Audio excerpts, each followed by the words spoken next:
दोस्तों नमस्कार। बहुत स्वागत है आपका चौकस भारत में। मैं आपका दोस्त ब्रजेंद्र। शराब से जहरीली शराब से मरने वालों की संख्या में लगातार इजाफा हो रहा है। अगर देखें तो विपक्ष की तरफ से सरकार को घेरने की भरपूर कोशिश की जा रही है। दरअसल आंकड़ाओं का जो खेल है मरने वालों की, वो पक्षधर यानी सरकार में बैठे लोग बताने से कतरा रहे हैं, लेकिन विपक्ष जो सही आंकड़े हैं मौत की, वो सामने रखने से कभी भी गुरेज नहीं करते हैं। चलिए आज पूर्व उप मुख्यमंत्री सुशील मोदी भारतीय जनता पार्टी कार्यालय में प्रेस कॉन्फ्रेंस करते हैं और प्रेस कॉन्फ्रेंस में जिस तरह से उन्होंने एक एक करके सरकार के कमियों को उजागर किया है वो गौर करने वाली है। दरअसल उन्होंने एक बात जो कही है वो बड़ा ही सोचने पर मजबूर करता है कि 55,000 की संख्या क्षमता वाली जेल में लगभग 25 से 30,000 कैदी जो हैं वो शराब के जद में आने से कैदी घोषित हुए हैं और उन्हें पकड़कर बंद कर दिया गया है। कई ऐसी बातों को उन्होंने बताया है कि सरकार के लिए मुआवजे का प्रावधान जो है वो इनका अपना नहीं है। ये मुआवजा एक्साइज एक्ट 2016 में जब तैयार किया गया था उसी समय इस प्रावधान को भी लागू कर दिया गया था। इन्हें कोई अपने जेब से देने की ज़रूरत नहीं है। चलिए सुशील मोदी क्या कुछ कह रहे हैं, जरा हम पहले गौर से उनकी एक एक बातों को सुनते हैं। तो बिहार में 500 से ज़्यादा लोग जहरीली शराब पीने से तक मर चुके हैं। उनके प्रति आंसू बहाने के बजाय, उनके प्रति दुख प्रकट करने के बजाय माननीय मुख्यमंत्री और डिप्टी सीएम ऐसा विलाप कर रहे हैं अतीक अहमद के मरने पर जैसे लगता है कि उनका कोई सगा रिश्तेदार की मौत हो गई हो। दिग्विजय सिंह ने कहा ओसामा जी, और डिप्टी सीएम करें अतीक जी। एक गुंडा, माफिया, आतंक, अत्याचार, अधर्म का प्रतीक गैंगस्टर का अंत होने पर ये लोग बहुत दुखी है। कैसे मारा गया ये महत्वपूर्ण नहीं है। एक आतंक का पर्याय मारा गया, एक गुंडा मारा गया, गैंगस्टर मारा गया, उसके प्रति दुख प्रकट कर रहे हैं और ऐसे विलाप कर रहे हैं जैसे लगता है कि उनका कोई सगा रिश्तेदार की मौत हो गई हो। और मित्रों, कल जो मुख्यमंत्री ने ऐलान किया मुआवजे का,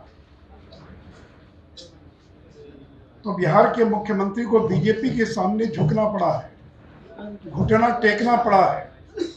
जिस मुख्यमंत्री ने ये कहा था जो पिएगा वो मरेगा, जिस मुख्यमंत्री ने ये कहा कि दारू पीकर मरने वालों का हम और प्रचार करवाएंगे और दारू पीकर मरने वालों को हम कभी मुआवजा नहीं देंगे, दारू पीकर मरने वालों से मेरी कोई सहानुभूति नहीं है।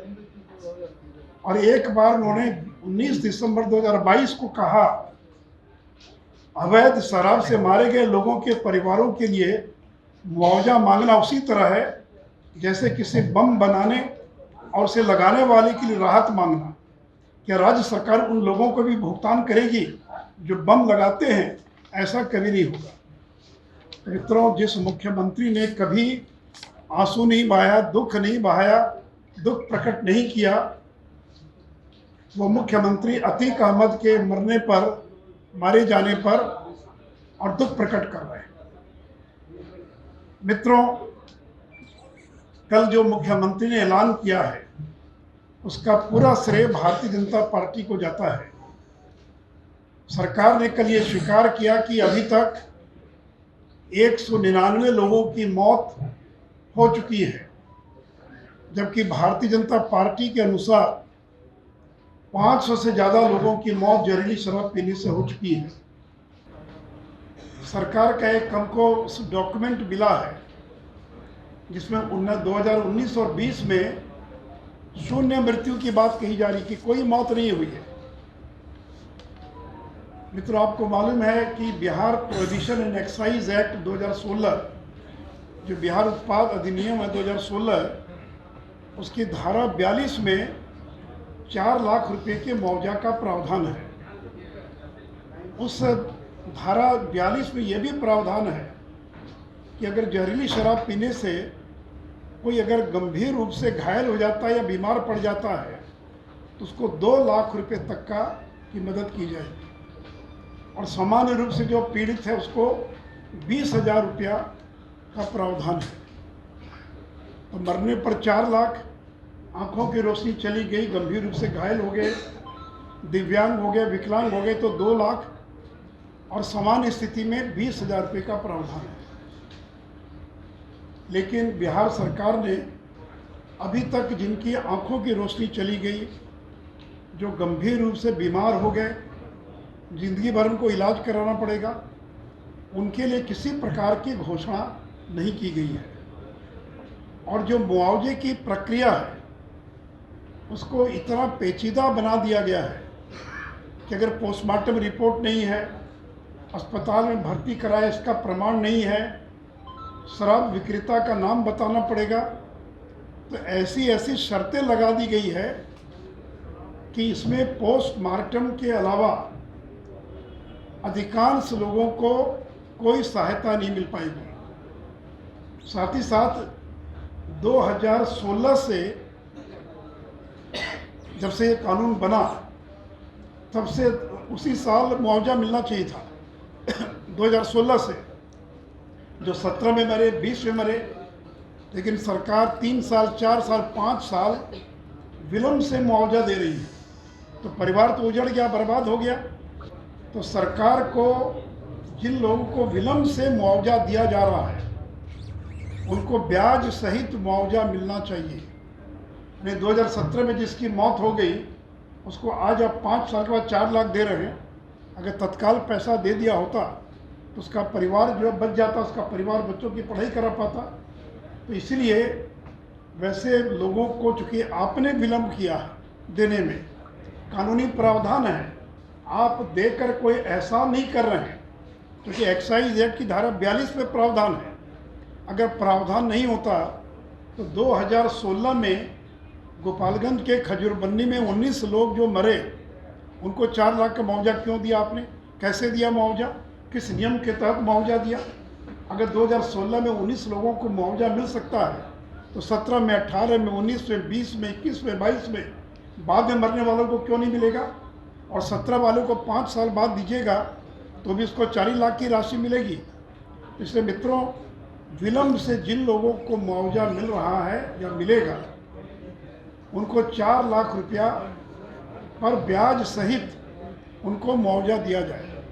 दूसरा, मैंने कहा कि गंभीर रूप से जिनकी आंखों की रोशनी चली गई, दिव्यांग हो गए, उनको 2 लाख, और बाकी अन्य 20,000 रुपया जो है। और मुआवजा भुगतान की प्रक्रिया को सरल किया जाए। ये ठीक है, यहाँ तक तो शर्त ठीक है कि लिख कर देंगे कि मैं प्रचार करूँगा, मैं शराब नहीं पीऊँगा, लेकिन आप अगर ये शर्त लगा रहे हैं कि आप बताइए कि कहाँ से शराब आपको मिली, कहाँ से लेकर आए, मरने वाला तो चला गया, कौन बताएगा? या अस्पताल में गए थे, नहीं, कोई प्रमाण और दीजिए। तो इसलिए इसकी प्रक्रिया को सरल किए जाने की आवश्यकता है। 5,17,000 लोग अभी तक गिरफ्तार किए जा चुके हैं, 5,17,000। 3,61,000 FIR दर्ज हुआ, मुकदमे दर्ज हुए, और इसमें जेल जाने वाले या मुकदमे जिन पर दर्ज हुए उसमें 90% अनुसूचित जाति, जनजाति, पिछड़ा वर्ग के लोग हैं। और इसलिए हमारी ये मांग है, भारतीय जनता पार्टी मांग करती है कि सरकार को आम माफ़ी का ऐलान कर सभी मुकदमे वापस लेना चाहिए। इसके पहले भी कई बार सरकारों ने मुकदमे वापस लिए हैं, अलग अलग राज्य सरकारों ने, बिहार में भी।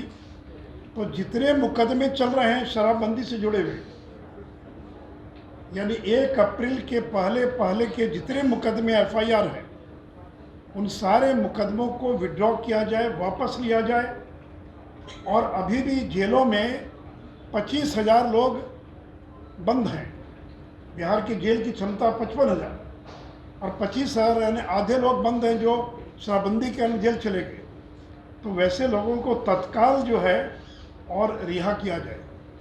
साथ ही साथ शराबबंदी के मामले में जो जेल गए उनके लिए अलग से जेल की व्यवस्था की जाए, या अलग से डिटेंशन सेंटर, जैसे बच्चों के लिए अलग व्यवस्था होती है, रिमांड होम और बाकी जैसी व्यवस्था रहती है। बेचारा शराब पी लिया, नहीं पीना चाहिए, शराबबंदी है, उसको आप शातिर अपराधियों के बीच रखेंगे। जेल के अंदर तरह तरह के अपराधी हैं। और ये मेरा सुझाव नहीं, ये सुप्रीम कोर्ट के संजय किशन कौल जो वरिष्ठ जज हैं, उन्होंने 1 जनवरी महीने में बिहार सरकार को सुझाव दिया था कि डिटेंशन सेंटर, यानी जिनको पकड़े हैं उनको जेल भेजने के बजाय उनको डिटेंशन सेंटर में रखा जाए।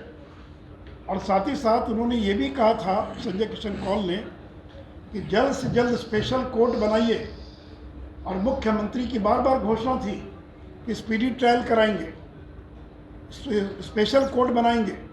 तो संजय किशन कौल की बेंच ने जनवरी में पूछा बिहार सरकार से, अभी तक आपने स्पेशल कोर्ट का गठन नहीं किया, कब तक स्पेशल कोर्ट का गठन करेंगे, कब जज की नियुक्ति करेंगे? और अगर आप नहीं कर सकते हैं तो हमको मजबूरन जेल में बंद सभी लोगों को रिहा करने का आदेश देना पड़ सकता है। यह मेरा वक्तव्य नहीं, ये सुप्रीम कोर्ट के वरिष्ठ जो जज है संजय किशन कौल, ये उनका वक्तव्य है। इसलिए मित्रों, आपने मुआवजे की तो घोषणा कर दी, लेकिन जो मुकदमे हैं, अब इतनी बड़ी संख्या में मुकदमे की कोर्ट कोई दूसरा काम नहीं कर रहा है। कोर्ट के पास एक ही काम है। कई बार पटना हाईकोर्ट ने, सुप्रीम कोर्ट ने फटकार लगाई कि हमको दूसरा काम भी करें, या केवल बिहार के शराबबंदी के मामले में बेल पर ही बेल की सुनवाई करते रहें। तो जेलों के अंदर जगह नहीं है, इतनी बड़ी संख्या में लोग बंद हैं, कोर्ट के अंदर दूसरा कोई काम नहीं हो रहा, केवल शराबबंदी से जुड़े मामले हैं। तो अगर आप आम माफ़ी का ऐलान कर देते हैं, मुकदमे वापस ले लेते हैं, तो वैसी स्थिति में जेल में भी जगह हो जाएगी, कोर्ट के ऊपर जो बोझ बना हुआ है वो बोझ भी और कम हो जाएगा। साथ ही साथ सबसे आश्चर्य की बात है कि 6 साल में सरकार के अनुसार 30 घटनाएं घटी जहरीली शराब से। हमारे अनुसार ये संख्या कम से कम भी नहीं तो 60-65 से कम नहीं होगी। लेकिन एक मामले को छोड़कर किसी मामले में किसी माफिया को आज तक सज़ा नहीं हुई। ये सरकारी रिकॉर्ड बता रहा है।